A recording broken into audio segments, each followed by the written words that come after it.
Ganito ang version ko ng floating island na tinuro sa akin ng tita ko noong 1985. 13 years old pa lang ako noon.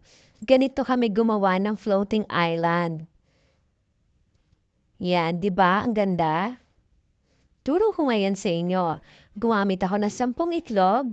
Paghiwalayan lang yung pula at saka yung puti ng itlog. Tapos, lagyan ng 1 teaspoon cream of tartar. Tapos ibit gamit ang electric mixer at lalagyan natin ng 1 cup of sugar. Unti-unti lang yung paglagay ng sugar.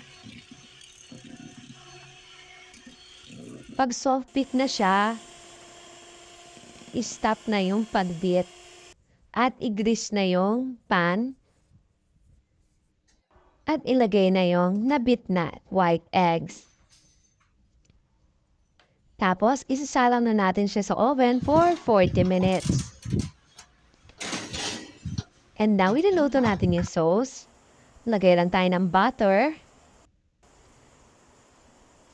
Half cup of condensed. 1 teaspoon ng vanilla. Yan, haluin lang siya hanggang sa lumapot.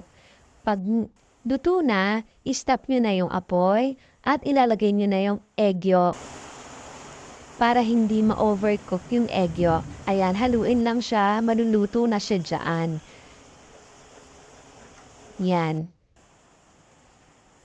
Ayan na yung naluto na white egg. Ayan, kita nyo ang ganda ng itsura niya. At nilagay ko na yung sauce niya. See?